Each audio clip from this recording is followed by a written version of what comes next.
Hello, listening friends. We are delighted you joined us again. ਸਰੋਤਾ ਦੋਸਤੋ ਨਮਸਕਾਰ। ਅਸੀਂ ਖੁਸ਼ ਹਾਂ ਕਿ ਆਪ ਦੁਬਾਰਾ ਫਿਰ ਇਸ ਪ੍ਰੋਗਰਾਮ ਵਿੱਚ ਸ਼ਾਮਲ ਹੋਏ ਹੋ। We have begun a series of messages on the fruit of the Spirit. ਅਸੀਂ ਆਤਮਾ ਦੇ ਫਲ ਨਾਲ ਸੰਬੰਧਿਤ ਸੰਦੇਸ਼ਾਂ ਦੀ ਲੜੀ ਦਾ ਆਰੰਭ ਕਰ ਚੁੱਕੇ ਹਾਂ। And in our last broadcast, we learned what it means to be filled with the Holy Spirit. ਅਤੇ ਆਪਣੇ ਆਖਰੀ ਪ੍ਰਸਾਰਣ ਵਿੱਚ ਅਸਾਂ ਇਹ ਸਿੱਖਿਆ ਸੀ ਕਿ ਪਵਿੱਤਰ ਆਤਮਾ ਨਾਲ ਭਰਪੂਰ ਹੋਣ ਦਾ ਅਰਥ ਕੀ ਹੁੰਦਾ ਹੈ। We learned that when we are filled with the Holy Spirit, our lives begin to manifest the fruit of the Spirit. ਅਸਾਂ ਇਹ ਸਿੱਖਿਆ ਸੀ ਕਿ ਜਦੋਂ ਅਸੀਂ ਪਵਿੱਤਰ ਆਤਮਾ ਨਾਲ ਭਰਪੂਰ ਹੁੰਦੇ ਹਾਂ ਤਦ ਸਾਡੀਆਂ ਜ਼ਿੰਦਗੀਆਂ ਆਤਮਾ ਦੇ ਫਲ ਨੂੰ ਪ੍ਰਗਟ ਕਰਨਾ ਆਰੰਭ ਕਰ ਦਿੰਦੀਆਂ ਹਨ। A list of the fruit is in the Scripture. ਫਲ ਦੀ ਇੱਕ ਸੂਚੀ ਬਾਈਬਲ ਬਾਣੀ ਵਿੱਚ ਬਿਆਨ ਕੀਤੀ ਗਈ ਹੈ। Today we are going to begin learning about the first of this fruit, which is love. ਅੱਜ ਅਸੀਂ ਇਸ ਫਲ ਦੇ ਵਿੱਚੋਂ ਜੋ ਪਹਿਲਾ ਫਲ ਹੈ ਉਸ ਦੇ ਬਾਰੇ ਸਿੱਖਣ ਜਾ ਰਹੇ ਹਾਂ ਜੋ ਕਿ ਪ੍ਰੇਮ ਹੈ। If I ask you which word in the English language is more abused, misused, and wrongly overused than any other word, what would you say? ਜੇਕਰ ਮੈਂ ਆਪ ਨੂੰ ਇਹ ਪੁੱਛਾਂ ਕਿ ਅੰਗਰੇਜ਼ੀ ਭਾਸ਼ਾ ਦੇ ਵਿੱਚ ਉਹ ਕਿਹੜਾ ਸ਼ਬਦ ਹੈ ਜਿਸ ਦੀ ਕੁਵਰਤੋਂ, ਗਲਤ ਵਰਤੋਂ ਅਤੇ ਗਲਤੀ ਨਾਲ ਵੱਧ ਪ੍ਰਯੋਗ ਹੋਰ ਕਿਸੇ ਵੀ ਦੂਸਰੇ ਸ਼ਬਦ ਨਾਲੋਂ ਵੱਧ ਕੀਤਾ ਗਿਆ ਹੈ ਤਦ ਆਪ ਕੀ ਆਖੋਗੇ? The word is love. ਉਹ ਸ਼ਬਦ ਹੈ ਪ੍ਰੇਮ। It is misused probably more than any other word. ਸ਼ਾਇਦ ਇਸ ਸ਼ਬਦ ਦਾ ਇਸਤੇਮਾਲ ਜਾਂ ਗਲਤ ਪ੍ਰਯੋਗ ਹੋਰ ਕਿਸੇ ਵੀ ਸ਼ਬਦ ਨਾਲੋਂ ਵੱਧ ਕੀਤਾ ਗਿਆ ਹੈ। Let us examine this for a moment. ਆਓ ਅਸੀਂ ਕੁਝ ਸਮੇਂ ਲਈ ਇਸ ਦੀ ਘੋਖ ਕਰਦੇ ਹਾਂ। I have met some parents who refuse to discipline and train their children and they let them run wild. ਮੈਂ ਕੁਝ ਮਾਪਿਆਂ ਨੂੰ ਮਿਲਿਆ ਹਾਂ ਜੋ ਕਿ ਉਹਨਾਂ ਦੇ ਬੱਚਿਆਂ ਨੂੰ ਅਨੁਸ਼ਾਸਿਤ ਕਰਨ ਅਤੇ ਸਿੱਖਿਆ ਦੇਣ ਤੋਂ ਇਨਕਾਰ ਕਰਦੇ ਹਨ ਅਤੇ ਉਹਨਾਂ ਨੂੰ ਅਸਭਿਆ ਹੋਣ ਦਿੰਦੇ ਹਨ। And they say they do this because they love their children. ਅਤੇ ਉਹ ਆਖਦੇ ਹਨ ਕਿ ਉਹ ਅਜਿਹਾ ਇਸ ਕਰਕੇ ਕਿਉਂ ਕਰਦੇ ਹਨ ਕਿਉਂਕਿ ਉਹ ਉਹਨਾਂ ਦੇ ਬੱਚਿਆਂ ਨਾਲ ਪ੍ਰੇਮ ਕਰਦੇ ਹਨ। There are some husbands and wives who refuse to be honest with each other and transparent with each other, and they call that love. ਅਤੇ ਕੁਝ ਪਤੀ ਅਤੇ ਪਤਨੀਆਂ ਇਹੋ ਜਿਹੇ ਹੁੰਦੇ ਹਨ ਜੋ ਕਿ ਇੱਕ ਦੂਸਰੇ ਦੇ ਨਾਲ ਇਮਾਨਦਾਰ ਅਤੇ ਪਾਰਦਰਸ਼ੀ ਹੋਣ ਤੋਂ ਇਨਕਾਰ ਕਰਦੇ ਹਨ ਅਤੇ ਉਹ ਇਸ ਨੂੰ ਪਿਆਰ ਆਖਦੇ ਹਨ। Friends don't speak the truth with each other and call that love. ਦੋਸਤ ਇੱਕ ਦੂਸਰੇ ਦੇ ਨਾਲ ਸੱਚੀ ਗੱਲਬਾਤ ਨਹੀਂ ਕਰਦੇ ਅਤੇ ਉਹ ਇਸ ਨੂੰ ਪਿਆਰ ਆਖਦੇ ਹਨ। They say, I just don't want to hurt his feelings. ਅਤੇ ਉਹ ਕਹਿੰਦੇ ਹਨ ਕਿ ਇਸ ਤਰ੍ਹਾਂ ਉਹ ਬਸ ਉਹਨਾਂ ਦੀਆਂ ਭਾਵਨਾਵਾਂ ਨੂੰ ਠੇਸ ਨਹੀਂ ਪਹੁੰਚਾਉਣਾ ਚਾਹੁੰਦੇ। They claim it is out of love that they do not speak the truth to their friends. ਅਤੇ ਉਹ ਇਸ ਗੱਲ ਦਾ ਦਾਅਵਾ ਕਰਦੇ ਹਨ ਕਿ ਉਹ ਉਹਨਾਂ ਦੇ ਦੋਸਤਾਂ ਦੇ ਨਾਲ ਸੱਚਾਈ ਦੀ ਗੱਲ ਇਸ ਕਰਕੇ ਕਰਦੇ ਹਨ ਕਿਉਂਕਿ ਉਹ ਉਹਨਾਂ ਨੂੰ ਪਿਆਰ ਕਰਦੇ ਹਨ। What kind of love is this? ਇਹ ਕਿਹੋ ਜਿਹਾ ਪ੍ਰੇਮ ਹੈ? There are many churches that refuse to condemn sin or call wrong wrong, and they call that love. ਬਹੁਤ ਸਾਰੀਆਂ ਕਲੀਸਿਆਵਾਂ ਹਨ ਜੋ ਕਿ ਪਾਪ ਨੂੰ ਦੋਸ਼ੀ ਠਹਿਰਾਉਣ ਤੋਂ ਇਨਕਾਰ ਕਰਦੇ ਹਨ ਅਤੇ ਗਲਤ ਨੂੰ ਗਲਤ ਆਖਣ ਤੋਂ ਇਨਕਾਰ ਕਰਦੇ ਹਨ ਅਤੇ ਉਹ ਇਸ ਨੂੰ ਪਿਆਰ ਕਰਕੇ ਆਖਦੇ ਹਨ। What kind of love is that? ਇਹ ਕਿਹੋ ਜਿਹਾ ਪ੍ਰੇਮ ਹੈ? On the television and the movie screens, there are all kinds of lusts and selfishness, all presented to us as love. TV ਉੱਤੇ ਜੋ ਅਸੀਂ ਫਿਲਮਾਂ ਵੇਖਦੇ ਹਾਂ ਉਹ ਸਭ ਪ੍ਰਕਾਰ ਦੀਆਂ ਬੁਰੀਆਂ ਲਾਲਸਾਵਾਂ ਅਤੇ ਖੁਦਗਰਜ਼ੀ ਨੂੰ ਦੱਸਦੀਆਂ ਹਨ ਅਤੇ ਇਸ ਨੂੰ ਸਾਡੇ ਅੱਗੇ ਪ੍ਰੇਮ ਵਜੋਂ ਪੇਸ਼ ਕੀਤਾ ਜਾਂਦਾ ਹੈ। In July of 99, the city of Berlin in Germany, 1999 ਸਨ ਦੇ ਜੁਲਾਈ ਮਹੀਨੇ ਦੇ ਵਿੱਚ ਜਰਮਨ ਦੇ ਬਰਲਿਨ ਸ਼ਹਿਰ ਦੇ ਵਿੱਚ 1.5 million young people from all over the world came to that city to what they call Love Festival. 1.5 crore ਤੋਂ ਵੀ ਵੱਧ ਨੌਜਵਾਨ ਲੋਕ ਜਗਤ ਦੇ ਹਰ ਕੋਨੇ ਦੇ ਵਿੱਚੋਂ ਉਸ ਸ਼ਹਿਰ ਨੂੰ ਆਏ ਅਤੇ ਉੱਥੇ ਉਹਨਾਂ ਨੇ ਜੋ ਉਤਸਵ ਮਨਾਇਆ ਸੀ ਉਸ ਨੂੰ ਪ੍ਰੇਮ ਦਾ ਉਤਸਵ ਕਰਕੇ ਆਖਿਆ ਗਿਆ ਸੀ।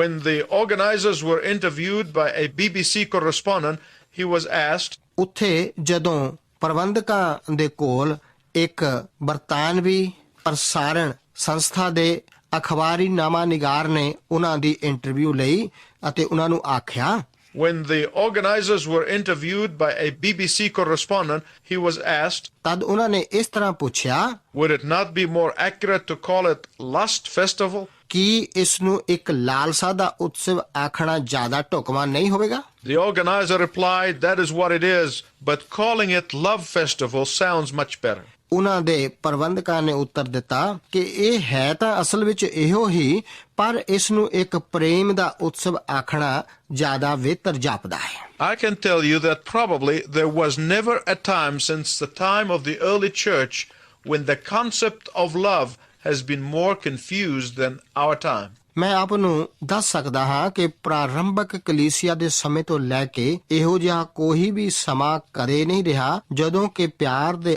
ਅਰਥ ਨੂੰ ਸਾਡੇ ਇਸ ਅਜੋਕੇ ਸਮੇਂ ਨਾਲੋਂ ਜ਼ਿਆਦਾ ਉਲਝਾਇਆ ਗਿਆ ਹੋਵੇ। I must admit I've lost a lot of sleep over this issue. ਮੈਂ ਇਸ ਗੱਲ ਦਾ ਇਕਰਾਰ ਕਰਦਾ ਹਾਂ ਕਿ ਇਸ ਮਸਲੇ ਨਾਲ ਸੰਬੰਧਿਤ ਮੈਂ ਆਪਣੀ ਬਹੁਤ ਸਾਰੀ ਨੀਂਦ ਗਵਾ ਚੁੱਕਾ ਹਾਂ।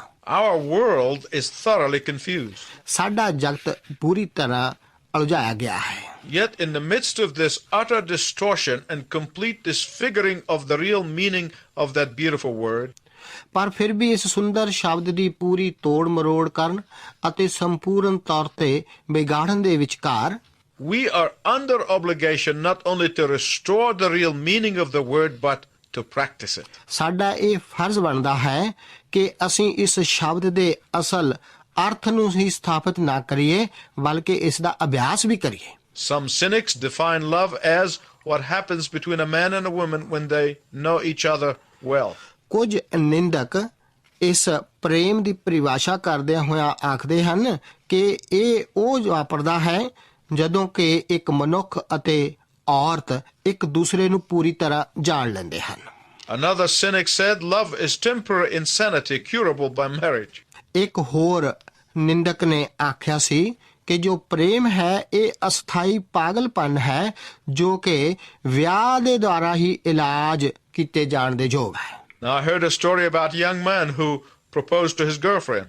ਮੈਂ ਇੱਕ ਨੌਜਵਾਨ ਮਨੁੱਖ ਦੇ ਬਾਰੇ ਇੱਕ ਕਹਾਣੀ ਸੁਣੀ ਜਿਸ ਨੇ ਆਪਣੀ ਦੋਸਤ ਲੜਕੀ ਨੂੰ ਵਿਆਹਣ ਦੇ ਲਈ ਉਸਦੇ ਅੱਗੇ ਪੇਸ਼ਕਸ਼ ਕੀਤੀ। As they sat together looking over a beautiful lake, he said to her, ਜਦੋਂ ਉਹ ਇਕੱਠੇ ਬੈਠੇ ਇੱਕ ਸੁੰਦਰ ਝੀਲ ਦਾ ਨਜ਼ਾਰਾ ਵੇਖ ਰਹੇ ਸਨ ਤਦ ਉਸਨੇ ਉਸ ਲੜਕੀ ਨੂੰ ਆਖਿਆ, Darling, I want you to know that I love you more than anything else in the world.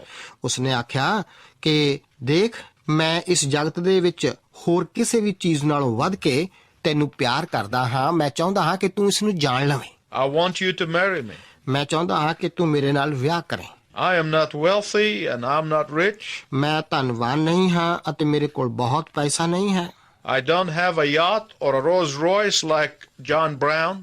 ਅਤੇ ਮੇਰੇ ਕੋਲ ਕਿਸੇ ਹੋਰ ਵਰਗੀ ਹਲਕੀ ਸੁੰਦਰ ਵੇੜੀ ਵੀ ਨਹੀਂ ਹੈ, But I do love you with all my heart. ਪਰ ਮੈਂ ਜ਼ਰੂਰ ਆਪਣੇ ਸਾਰੇ ਦਿਲੋਂ ਤੇਰੇ ਨਾਲ ਪਿਆਰ ਕਰਦਾ ਹਾਂ। His girlfriend thought for a moment and then she replied, ਉਸ ਦੋਸਤ ਲੜਕੀ ਨੇ ਉਸ ਨੂੰ ਇੱਕ ਸਮੇਂ ਦੇ ਲਈ ਰੁਕ ਕੇ ਆਖਿਆ, I love you with all my heart too, but tell me more about Johnny Brown. ਮੈਂ ਵੀ ਤੇਰੇ ਨਾਲ ਪੂਰੇ ਦਿਲੋਂ ਪਿਆਰ ਕਰਦੀ ਹਾਂ, ਪਰ ਉਸ ਲੜਕੇ ਜੌਨੀ ਬਰਾਊਨ ਦੇ ਬਾਰੇ ਮੈਨੂੰ ਕੁਝ ਹੋਰ ਦੱਸ। One of the most important challenges to biblical love is how to practice it. Bible ਉੱਤੇ ਆਧਾਰਿਤ ਪ੍ਰੇਮ ਦੇ ਨਾਲ ਸਭ ਤੋਂ ਜ਼ਿਆਦਾ ਮਹੱਤਵਪੂਰਨ ਚੁਣੌਤੀਆਂ ਦੇ ਵਿੱਚੋਂ ਇੱਕ ਇਹ ਹੈ ਕਿ ਇਸ ਦਾ ਅਭਿਆਸ ਕਿਵੇਂ ਕੀਤਾ ਜਾਵੇ। First, we need to understand it, and then we need to practice it. ਸਭ ਤੋਂ ਪਹਿਲਾਂ ਸਾਨੂੰ ਇਸ ਨੂੰ ਸਮਝਣ ਦੀ ਲੋੜ ਹੈ ਅਤੇ ਫਿਰ ਇਸ ਦਾ ਅਭਿਆਸ ਕਰਨ ਦੀ ਲੋੜ। Because biblical love is the opposite of everything the world calls love. ਕਿਉਂਕਿ ਬਾਈਬਲ ਉੱਤੇ ਆਧਾਰਿਤ ਪ੍ਰੇਮ ਉਸ ਸਭ ਦੇ ਉਲਟ ਹੈ ਜਿਸ ਨੂੰ ਜਗਤ ਪਿਆਰ ਕਰਕੇ ਆਖਦਾ ਹੈ। And that is why it is listed first in this most important among the fruit of the Spirit. ਇਸੇ ਕਰਕੇ ਸਭ ਤੋਂ ਵੱਧ ਮਹੱਤਵਪੂਰਨ ਆਤਮਾ ਦੇ ਫਲ ਦੀ ਸੂਚੀ ਵਿੱਚ ਇਹ ਸਭ ਤੋਂ ਪਹਿਲਾਂ ਦਰਜ ਕੀਤਾ ਗਿਆ ਹੈ। Turn with me now to Galatians chapter 5 verses 22 and 23. ਹੁਣ ਮੇਰੇ ਨਾਲ ਗਲਾਤੀਆਂ ਦੀ ਪੱਤਰੀ ਦੇ 5 ਅਧਿਆਏ ਉਸ ਦੀਆਂ 22 ਅਤੇ 23 ਆਇਤਾਂ ਦੇ ਕੋਲ ਆਓ। We heard this scripture in the last broadcast, but let us review it again. ਅਸੀਂ ਇਸ ਤੋਂ ਪਿਛਲੇ ਪ੍ਰਸਾਰਣ ਦੇ ਵਿੱਚ ਬਾਈਬਲ ਬਾਣੀ ਦੇ ਵਿੱਚੋਂ ਇਸ ਬਾਰੇ ਸੁਣਿਆ ਸੀ, ਪਰ ਆਓ ਅਸੀਂ ਇਸ ਨੂੰ ਫਿਰ ਦੁਹਰਾਉਂਦੇ ਹਾਂ। ਇੱਥੇ ਲਿਖਿਆ ਗਿਆ ਹੈ, ਪਰ ਆਤਮਾ ਦਾ ਫਲ ਇਹ ਹੈ ਪ੍ਰੇਮ, ਆਨੰਦ, ਸ਼ਾਂਤੀ, ਧੀਰਜ, ਦਿਆਲਗੀ, ਭਲਾਈ, ਵਫਾਦਾਰੀ, ਨਰਮਾਈ, ਸੰਜਮ, ਇਹੋ ਜਿਹੀਆਂ ਗੱਲਾਂ ਦੇ ਵਿਰੁੱਧ ਕੋਈ ਸ਼ਰ੍ਹਾ ਨਹੀਂ ਹੈ। Some writers have insisted that in the context of this passage, love is not only the first in the list of the fruit of the Spirit, ਕੁਝ ਲੇਖਕ ਬਾਈਬਲ ਬਾਣੀ ਦੇ ਇਸ ਹਿੱਸੇ ਉੱਤੇ ਜ਼ੋਰ ਦੇ ਕੇ ਆਖਦੇ ਹਨ ਕਿ ਜੋ ਪਿਆਰ ਹੈ ਉਹ ਆਤਮਾ ਦੇ ਫਲ ਦੀ ਸੂਚੀ ਦੇ ਵਿੱਚ ਸਿਰਫ ਪਹਿਲਾ ਹੀ ਨਹੀਂ ਹੈ, but it is synonymous with the fruit of the Spirit. ਬਲਕਿ ਇਹ ਤਾਂ ਆਤਮਾ ਦੇ ਫਲ ਦੇ ਨਾਲ ਸਮਾਨ ਅਰਥਕ ਸ਼ਬਦ ਹੈ। Why? ਅਜਿਹਾ ਕਿਉਂ? Because love encompasses all the other characteristics in the fruit of the Spirit. ਕਿਉਂਕਿ ਪਿਆਰ ਆਤਮਾ ਦੇ ਫਲ ਦੀਆਂ ਸਾਰੀਆਂ ਵਿਸ਼ੇਸ਼ਤਾਵਾਂ ਦੇ ਵਿੱਚ ਆਪਣੇ ਆਪ ਨੂੰ ਸ਼ਾਮਲ ਕਰਦਾ ਹੈ। Love, as the first fruit of the Spirit, is not merely pleasant emotions. ਪ੍ਰੇਮ ਆਤਮਾ ਦੇ ਪਹਿਲੇ ਫਲ ਦੇ ਵਜੋਂ ਸਿਰਫ ਇੱਕ ਮਨ ਭਾਊ ਭਾਵਨਾਵਾਂ ਹੀ ਨਹੀਂ ਹਨ or a good feeling. ਜਾਂ ਫਿਰ ਕੋਈ ਨੇਕ ਜਜ਼ਬਾ, But love primarily is self-giving. ਪਰ ਪ੍ਰੇਮ ਮੁੱਖ ਤੌਰ ਤੇ ਆਪਣੇ ਆਪ ਨੂੰ ਦੇਣਾ ਹੈ। My listening friends, I want you to listen very carefully to what I'm going to tell you because I don't want you to misunderstand. ਮੇਰੇ ਸਰੋਤਾ ਦੋਸਤੋ, ਮੈਂ ਚਾਹੁੰਦਾ ਹਾਂ ਕਿ ਜੋ ਕੁਝ ਮੈਂ ਆਪ ਨੂੰ ਦੱਸਣ ਜਾ ਰਿਹਾ ਹਾਂ ਆਪ ਉਸ ਨੂੰ ਬੜੇ ਧਿਆਨ ਨਾਲ ਸੁਣੋ, ਕਿਉਂਕਿ ਮੈਂ ਨਹੀਂ ਚਾਹੁੰਦਾ ਕਿ ਆਪ ਉਸ ਨੂੰ ਗਲਤ ਸਮਝੋ। True biblical love is not accurately demonstrated when everything is just going wonderful. ਸੱਚਾ ਬਾਈਬਲ ਉੱਤੇ ਆਧਾਰਿਤ ਪ੍ਰੇਮ ਠੀਕ ਤਰ੍ਹਾਂ ਦੇ ਨਾਲ ਉਸ ਵੇਲੇ ਪ੍ਰਦਰਸ਼ਿਤ ਨਹੀਂ ਕੀਤਾ ਜਾਂਦਾ ਜਦੋਂ ਕਿ ਸਭ ਕੁਝ ਬਹੁਤ ਅਦਭੁਤ ਤਰੀਕੇ ਦੇ ਨਾਲ ਵਾਪਰ ਰਿਹਾ ਹੋਵੇ। True and biblical love is not accurately manifested in the times of plenty and abundance. ਬਹੁਤਾਇਤ ਅਤੇ ਭਰਪੂਰੀ ਦੇ ਸਮਿਆਂ ਦੇ ਵਿੱਚ ਸੱਚਾ ਅਤੇ ਬਾਈਬਲ ਉੱਤੇ ਆਧਾਰਿਤ ਪ੍ਰੇਮ ਠੀਕ ਤਰ੍ਹਾਂ ਦੇ ਨਾਲ ਪ੍ਰਦਰਸ਼ਿਤ ਨਹੀਂ ਕੀਤਾ ਜਾਂਦਾ। True biblical love is not accurately portrayed when everything is brand new with the loved one. ਸੱਚਾ ਅਤੇ ਬਾਈਬਲ ਉੱਤੇ ਆਧਾਰਿਤ ਪ੍ਰੇਮ ਉਦੋਂ ਪੂਰੀ ਤਰ੍ਹਾਂ ਦੇ ਨਾਲ ਨਹੀਂ ਦਰਸਾਇਆ ਜਾਂਦਾ ਜਦੋਂ ਕਿ ਸਭ ਕੁਝ ਬਿਲਕੁਲ ਨਵਾਂ ਆਪਣੇ ਪਿਆਰਿਆਂ ਦੇ ਨਾਲ ਵਾਪਰ ਰਿਹਾ ਹੋਵੇ। True love can only be visible in the tough times and in the testing times. ਸੱਚਾ ਪ੍ਰੇਮ ਉਦੋਂ ਹੀ ਪ੍ਰਗਟ ਕੀਤਾ ਜਾਂਦਾ ਹੈ ਜਦੋਂ ਸਮੇਂ ਕਠੋਰ ਅਤੇ ਪ੍ਰੀਖਿਆ ਦੇ ਸਮਿਆਂ ਦੇ ਵਿੱਚੋਂ ਅਸੀਂ ਗੁਜ਼ਰ ਰਹੇ ਹੋਈਏ। True love can only be manifested in its fullness during times of stress and strain in life. ਜੀਵਨ ਵਿਚਲੇ ਤਣਾਅ ਅਤੇ ਦਬਾਅ ਦੇ ਸਮਿਆਂ ਦੇ ਦੌਰਾਨ ਹੀ ਸੱਚਾ ਪ੍ਰੇਮ ਭਰਪੂਰੀ ਦੇ ਨਾਲ ਪ੍ਰਗਟ ਕੀਤਾ ਜਾ ਸਕਦਾ ਹੈ। Let me ask you this. ਮੈਂ ਆਪ ਨੂੰ ਇਹ ਪੁੱਛਦਾ ਹਾਂ, How can you truly demonstrate biblical love when you have just fallen in love? ਜਦੋਂ ਆਪ ਹੁਣੇ-ਹੁਣੇ ਪਿਆਰ ਕਰਨ ਲੱਗੇ ਹੋ ਤਦ ਆਪ ਸੱਚਾ ਬਾਈਬਲ ਉੱਤੇ ਆਧਾਰਿਤ ਪ੍ਰੇਮ ਕਿਵੇਂ ਪ੍ਰਦਰਸ਼ਿਤ ਕਰ ਸਕਦੇ ਹੋ? True biblical love comes after a few years in marriage. ਸੱਚਾ ਬਾਈਬਲ ਉੱਤੇ ਆਧਾਰਿਤ ਪ੍ਰੇਮ ਵਿਆਹ ਦੇ ਵਿੱਚ ਕੁਝ ਸਾਲਾਂ ਤੋਂ ਬਾਅਦ ਹੀ ਪ੍ਰਾਪਤ ਹੁੰਦਾ ਹੈ। What with diapers and bills and snoring and sickness and balancing checkbooks and pressures at work and loneliness at home. ਤੌਲੀਏ, ਬਿੱਲਾਂ ਅਤੇ ਕੁਰਾੜਿਆਂ, ਬਿਮਾਰੀਆਂ, ਚੈੱਕਬੁੱਕਾਂ ਦੇ ਸੰਤੁਲਨਾ, ਕੰਮ ਦੇ ਦਬਾਵਾਂ ਅਤੇ ਘਰ ਦੀ ਇਕਾਂਤ ਬਾਰੇ ਕੀ ਆਖੀ? Those are the times when true love is demonstrated. ਉਹੀ ਸਮੇਂ ਹੁੰਦੇ ਹਨ ਜਦੋਂ ਸੱਚਾ ਪਿਆਰ ਪ੍ਰਦਰਸ਼ਿਤ ਕੀਤਾ ਜਾਂਦਾ ਹੈ। Some wives would tell you that their husbands are courteous and thoughtful in public like he used to be before they were married. ਕੁਝ ਪਤਨੀਆਂ ਆਪ ਨੂੰ ਦੱਸਣਗੀਆਂ ਕਿ ਉਹਨਾਂ ਦੇ ਪਤੀ ਸੁਸ਼ੀਲ ਅਤੇ ਫਿਕਰਮੰਦ ਅਤੇ ਸਰਵਜਨਕ ਹਨ ਜਦੋਂ ਕਿ ਉਹ ਜਿਸ ਤਰ੍ਹਾਂ ਵਿਆਹ ਤੋਂ ਪਹਿਲਾਂ ਸਨ। But they are rude and selfish at home. ਪਰ ਜਦੋਂ ਉਹ ਘਰ ਆਉਂਦੇ ਹਨ ਤਦ ਉਹ ਬਦਤਮੀਜ਼ ਅਤੇ ਖੁਦਗਰਜ਼ ਹੁੰਦੇ ਹਨ। Similarly, the husbands say wives are gracious and vivacious in the crowd, just like they were before they were married. ਇਸੇ ਤਰ੍ਹਾਂ ਜੋ ਪਤੀ ਹਨ ਉਹ ਆਖਣਗੇ ਕਿ ਉਹਨਾਂ ਦੀਆਂ ਪਤਨੀਆਂ ਭੀੜ ਦੇ ਵਿੱਚ ਤਾਂ ਦਿਆਲੂ ਅਤੇ ਫੁਰਤੀਲੀਆਂ ਹਨ, ਠੀਕ ਜਿਸ ਤਰ੍ਹਾਂ ਉਹ ਵਿਆਹ ਤੋਂ ਪਹਿਲਾਂ ਦਿਖਾਉਂਦੀਆਂ ਸਨ। But they are moody and cold at home. ਪਰ ਉਹ ਘਰ ਦੇ ਵਿੱਚ ਮਨਮੌਜੀ ਅਤੇ ਠੰਡੀਆਂ ਹਨ। Too often, when we are hurt by the loved one, we want to inflict hurt back. ਆਖਰ ਜਦੋਂ ਸਾਡੇ ਪਿਆਰੇ ਸਾਨੂੰ ਦੁਖੀ ਕਰਦੇ ਹਨ ਤਦ ਅਸੀਂ ਵੀ ਵਾਪਸ ਉਹਨਾਂ ਨੂੰ ਦੁਖੀ ਕਰਨ ਦੀ ਖਾਹਿਸ਼ ਰੱਖਦੇ ਹਾਂ। But if the first fruit of the Spirit is love, then love says, you do not render evil for evil.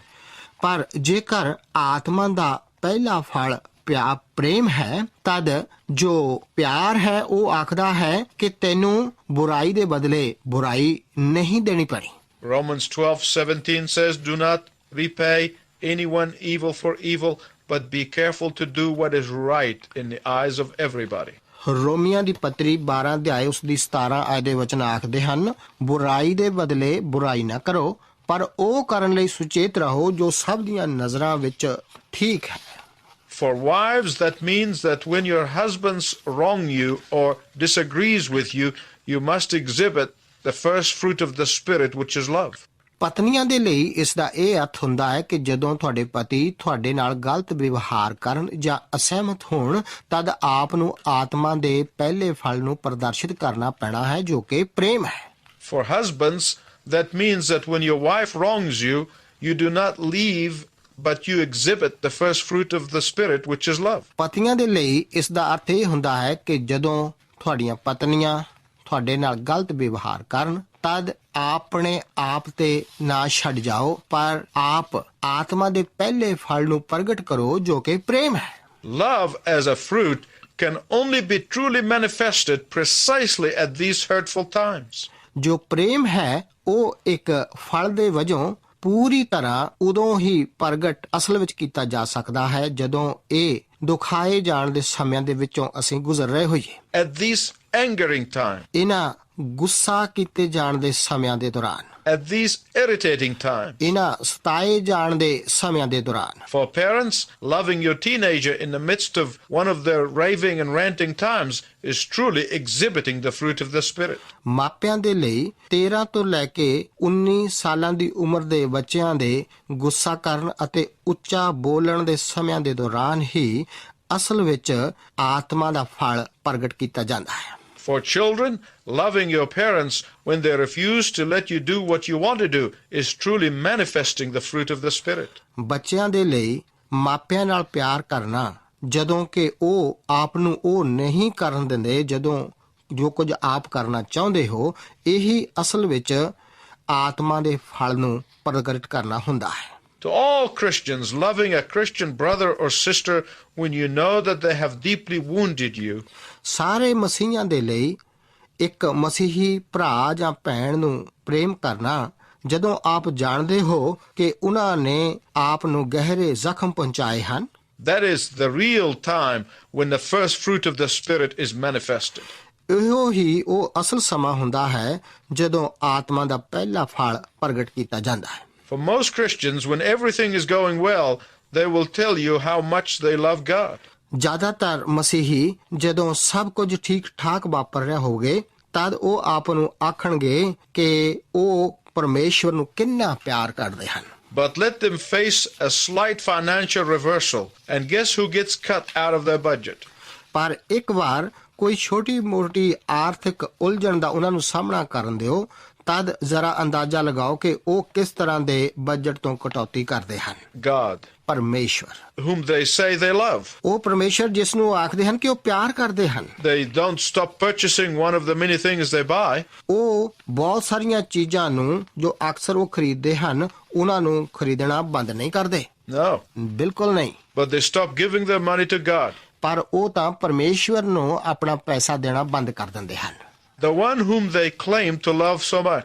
ਉਹ ਜਿਸ ਨੂੰ ਉਹ ਪਿਆਰ ਕਰਨ ਦਾ, ਬਹੁਤ ਪਿਆਰ ਕਰਨ ਦਾ ਦਾਅਵਾ ਕਰਦੇ ਹਨ। So many years ago, someone came to talk to me about tithing and offering and giving. ਕਈ ਸਾਲ ਪਹਿਲਾਂ ਦੀ ਗੱਲ ਹੈ ਕਿ ਕੋਈ ਵਿਅਕਤੀ ਮੇਰੇ ਕੋਲ ਦਸਵੰਧ, ਭੇਟਾਂ ਅਤੇ ਹੋਰ ਪਰਮੇਸ਼ਰ ਦੇ ਲਈ ਪੈਸਾ ਦੇਣ ਦੇ ਲਈ ਗੱਲ ਕਰਨ ਦੇ ਬਾਰੇ ਮੇਰੇ ਕੋਲ ਆਇਆ। He said that he could not afford to give tithes and offerings at that time because they were purchasing a second apartment. ਉਹ ਕਹਿਣ ਲੱਗਾ ਕਿ ਉਸ ਵਕਤ ਉਹ ਦਸਵੰਧ ਅਤੇ ਭੇਟਾਂ ਨਹੀਂ ਦੇ ਸਕਦੇ ਕਿਉਂਕਿ ਉਹ ਇੱਕ ਹੋਰ ਦੂਸਰਾ ਮਕਾਨ ਖਰੀਦਣ ਜਾ ਰਹੇ ਸਨ। I told him that was fine. ਮੈਂ ਉਸ ਨੂੰ ਆਖਿਆ ਕਿ ਇਹ ਤਾਂ ਠੀਕ ਹੈ। You would have no argument with me. ਆਪ ਮੇਰੇ ਨਾਲ ਇਸ ਬਾਰੇ ਕੋਈ ਬਹਿਸ ਮੁਬਾਹਿਸਾ ਨਾ ਕਰੋ। He looked at me and said, "Are you serious?" ਉਸਨੇ ਮੇਰੇ ਵੱਲ ਤੱਕ ਕੇ ਆਖਿਆ, ਕੀ ਤੁਸੀਂ ਸੱਚਮੁੱਚ ਇਸ ਦੇ ਲਈ ਨਾਰਾਜ਼ ਹੋ? I said, I'm completely serious. ਉਸਨੇ ਆਖਿਆ, ਮੈਂ ਇਸ ਦੇ ਲਈ ਪੂਰੀ ਤਰ੍ਹਾਂ ਗੰਭੀਰ ਹਾਂ। You will have no argument with me, but don't tell me that you love God. ਮੈਂ ਉਸਨੂੰ ਆਖਿਆ ਕਿ ਆਪ ਇਸ ਦੇ ਬਾਰੇ ਮੇਰੇ ਨਾਲ ਕੋਈ ਦਲੀਲ ਨਾ ਕਰੋ, ਪਰ ਮੈਨੂੰ ਇਸ ਤਰ੍ਹਾਂ ਨਾ ਆਖੋ ਕਿ ਆਪ ਪਰਮੇਸ਼ਰ ਨਾਲ ਪਿਆਰ ਕਰਦੇ ਹੋ। Let me tell you a story. ਮੈਂ ਆਪ ਨੂੰ ਇੱਕ ਕਹਾਣੀ ਦੱਸਦਾ ਹਾਂ। In the book of Acts, when Barnabas sold a piece of land in Cyprus which he owned, he took the money and placed it all at the feet of the disciples. ਰਸੂਲਾਂ ਦੇ ਕਰਤੱਵ ਦੀ ਪੋਥੀ ਵਿੱਚ ਜਦੋਂ ਬਰਨਬਾਸ ਨੇ ਕੁਪਰਸ ਵਿਖੇ ਆਪਣੀ ਜ਼ਮੀਨ ਦੇ ਇੱਕ ਹਿੱਸੇ ਨੂੰ ਵੇਚਿਆ ਜੋ ਉਸਦੀ ਸੀ, ਤਦ ਉਸਨੇ ਉਹ ਪੈਸਾ ਲੈ ਕੇ ਚੇਲਿਆਂ ਦੇ ਕਦਮਾਂ ਉੱਤੇ ਲਿਆ ਧਰਿਆ। There were a couple in the church of Jerusalem at that time who wanted synthetic sainthood. ਉਸ ਸਮੇਂ ਯਰੂਸ਼ਲਮ ਦੀ ਕਲੀਸਿਆ ਦੇ ਵਿੱਚ ਇੱਕ ਜੋੜਾ ਸੀ ਜੋ ਕਿ ਨਕਲੀ ਸੰਤਪੁਣਾ ਵਿਖਾਉਣਾ ਚਾਹੁੰਦਾ ਸੀ। Oh, they thought if Barnabas can do it, we can do it too. ਉਹਨਾਂ ਨੇ ਸੋਚਿਆ, ਵੇਖੋ ਜੇ ਬਰਨਬਾਸ ਇਸ ਤਰ੍ਹਾਂ ਕਰ ਸਕਦਾ ਹੈ ਤਦ ਅਸੀਂ ਵੀ ਇਸ ਤਰ੍ਹਾਂ ਕਰ ਸਕਦੇ ਹਾਂ। So they went out and they sold a piece of property before they went to the apostles. ਇਸ ਤਰ੍ਹਾਂ ਉਹ ਗਏ ਅਤੇ ਉਹਨਾਂ ਨੇ ਆਪਣੀ ਜ਼ਮੀਨ ਦਾ ਇੱਕ ਹਿੱਸਾ ਵੇਚਿਆ ਇਸ ਤੋਂ ਪਹਿਲਾਂ ਕਿ ਉਹ ਰਸੂਲਾਂ ਦੇ ਕੋਲ ਜਾਣ।